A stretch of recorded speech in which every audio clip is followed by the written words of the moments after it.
My in-laws beat me to the ground and kidnapped my baby after I got into an argument with my mother-in-law, so I called the police, and now my wife is begging me to drop the charges before her brother gets beat by the law. Posted by you/throwaway_bruisedigo. I, 33M, met my wife, 33F, in college. It was a long-term physical relationship that turned serious at the end of our senior year. After graduation, I didn't have any plans, so I decided to move to her hometown, a major southern city. I didn't know anybody, so we were together 24/7 and moved in together within a year. During this time, I met her family a few times. She had a huge extended family where her mom, Sharon, was the matriarch. Her dad died in a workplace accident, and her mom received a lot of money. She was smart, invested it well, and is doing fine financially. All of Sharon's siblings and nieces/nephews look to her for advice on all major life decisions. She's paid for school, weddings, and helped start businesses. My wife has 2 brothers, whom I always got along with. We would hang out independently of my wife a few times a year.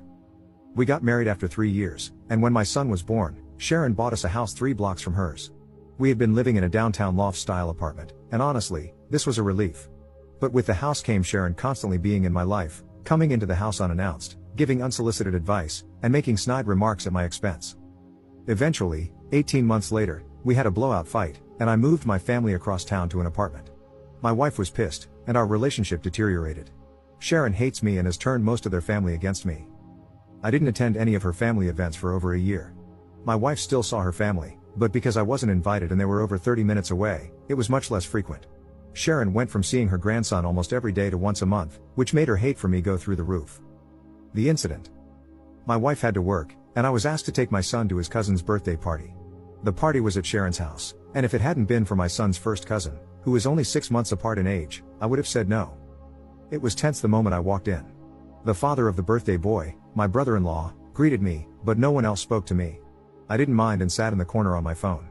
This apparently pissed off Sharon because she thought I was being rude. An argument ensued, and I announced that I was leaving with my son. Sharon said, "You can go, but my grandbaby is staying." At this point, I lost my cool and started cursing her out. I woke up on the front lawn.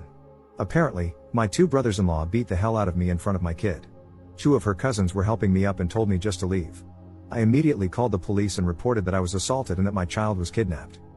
The police arrived, and both brothers were arrested. Sharon lost her crap on the police, and my wife arrived as her mother was being arrested for refusing to release my son. Her mom was eventually released, but her brothers were arraigned on assault charges. The father of the birthday boy had a prior assault charge from college, so he is facing serious consequences. My wife is mad at everyone but asked me to drop the charges. I not only refused but also got restraining orders against all 3 of them. Her mother is no longer allowed to be near our child, and her brothers have court dates early next year.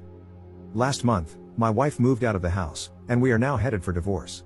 Yesterday, she came to me with one last offer, for us to move to another city and start over, but only if I drop the charges against her brothers and remove the restraining order on her mom. I told her I would think about it, but I believe I'd rather get divorced. I honestly want to keep my family, but I don't believe she'll ever abandon her family for me. If I drop the charges now, I doubt I could bring them back later. Am I wrong for not trying to save my family? Edit. This blew up overnight. My wife's cousin DM'd me because she found it. She was there that day and told me to add some more context because her family is getting railed in the comments. She's right, so here are a few more things. I don't think anyone is evil in this situation. Everyone loves Sharon and her advice except me. She's not a mean person, but we are polar opposites in many ways. My wife is the baby and only girl, so I'm sure that has a lot to do with our conflict. Sharon losing her crap on the police was uncharacteristic, and even I was surprised. My wife is a great mom and partner, but her inability to be independent of her mom's influence is our issue. She is mad at her brothers and isn't talking to either of them.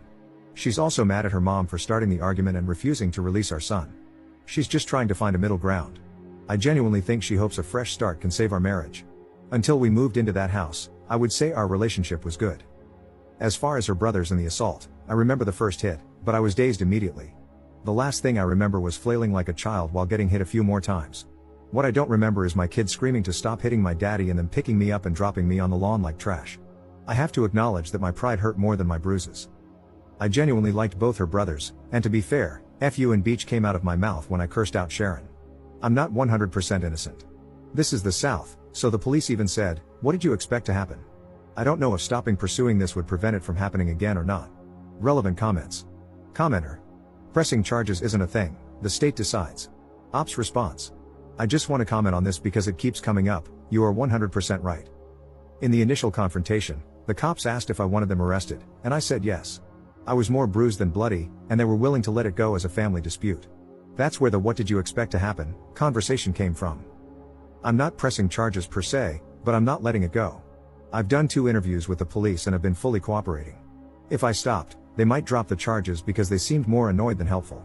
I doubt the younger brother will get more than a slap on the wrist. My wife's oldest brother, who has a prior, is in a lot more trouble. He's the one everyone is worried about. Also, Sharon never went to jail. When my wife arrived, Sharon was being escorted to a car. My wife and her 2 uncles got Sharon to calm down, and they let her go. She wasn't being violent but was cursing and blocking them from entering the house.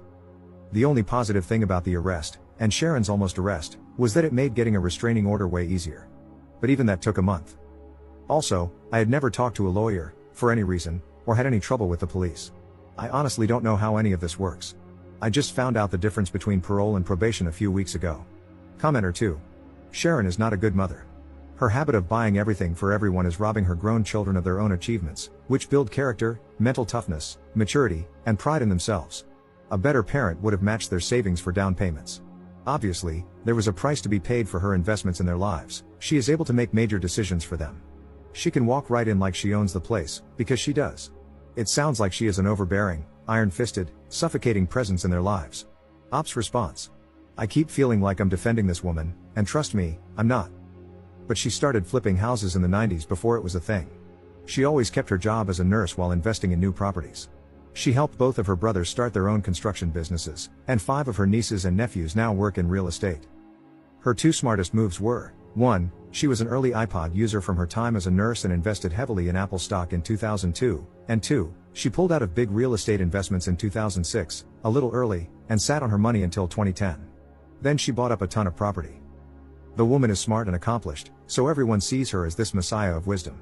When she deemed me a jerk for not wanting her in my house constantly, and then an even bigger jerk for moving my family across town, everyone fell in line. If Sharon thinks he's bad, he must be bad. Update 4 months later. I've been wanting to write an update and answer questions for a while, but after my original post, many Reddit lawyers reached out and told me to stop talking immediately. Since things were very uncertain and my divorce wasn't settled, I decided not to respond or update anything until things calmed down. A lot has happened to so many people involved, so I think I'm just going to break it down by person. Me. I moved back to the West Coast, where I am originally from.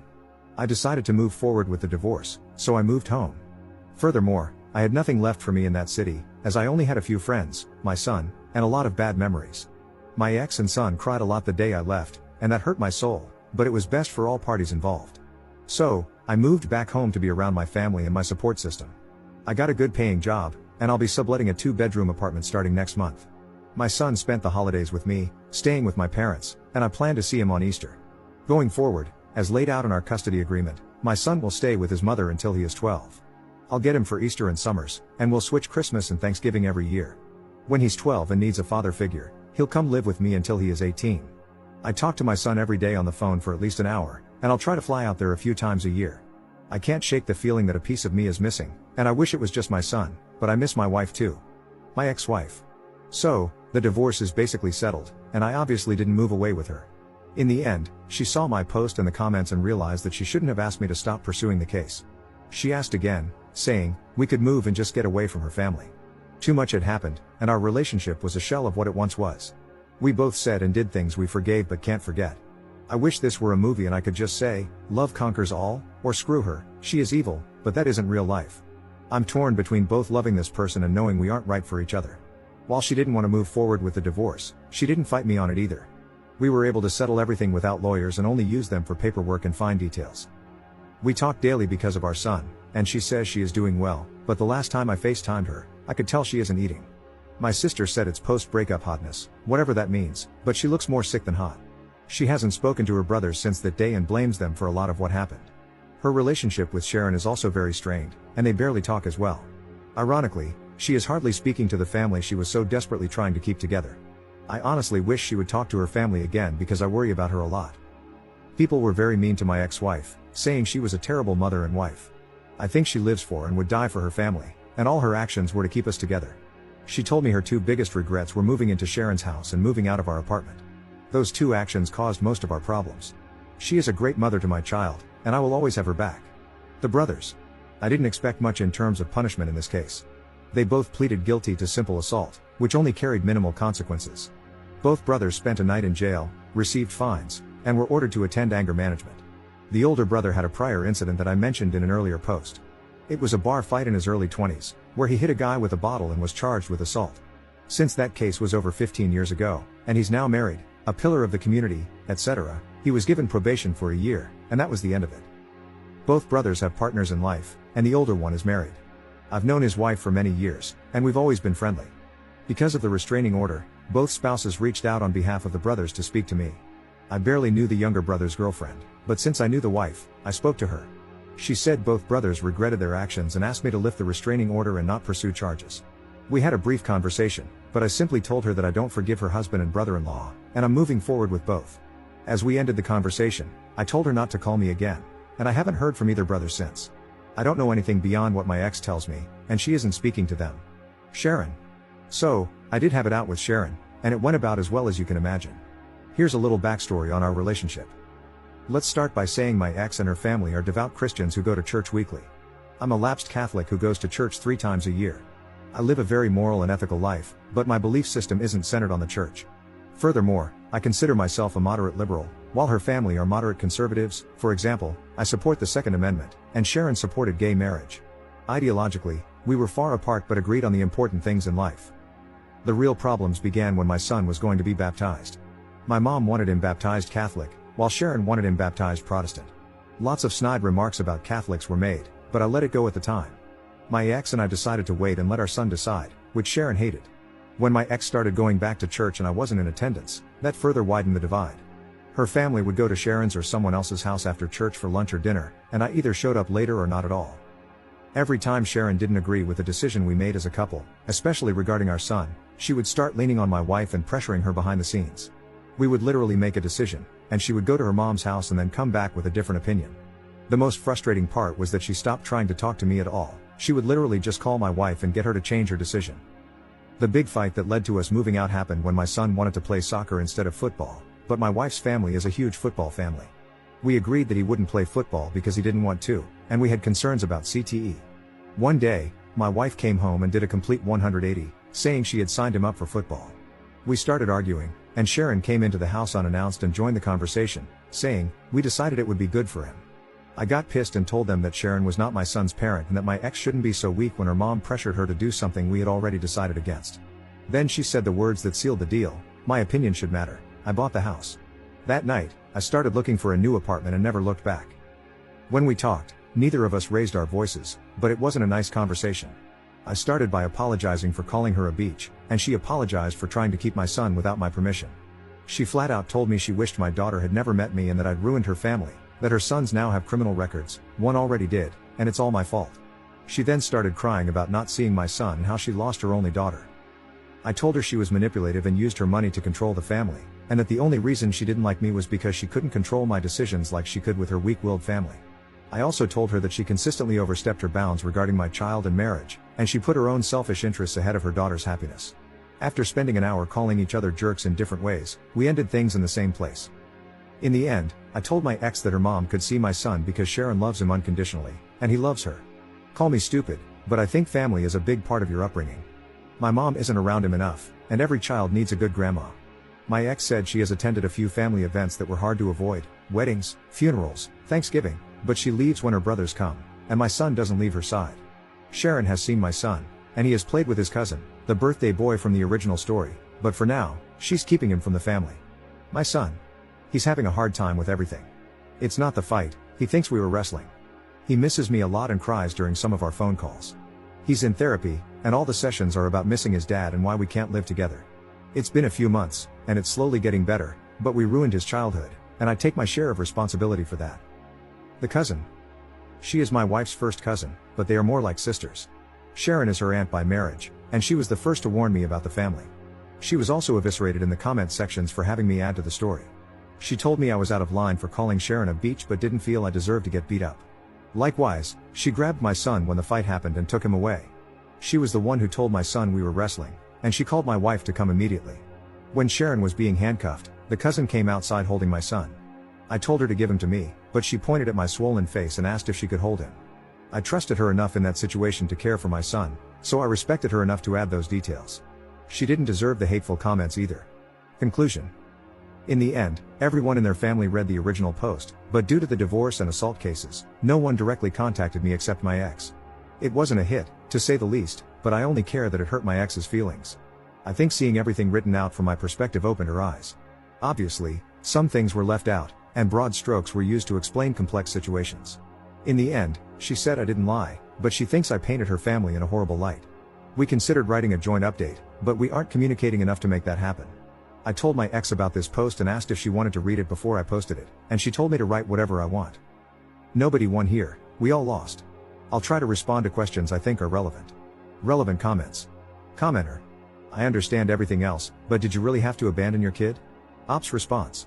I knew I would get destroyed for this, but abandon is a strong word. I didn't abandon my son, I left for better opportunities in life for both of us, both mentally and financially. My chosen profession has more opportunities here. I was only there for my wife and child.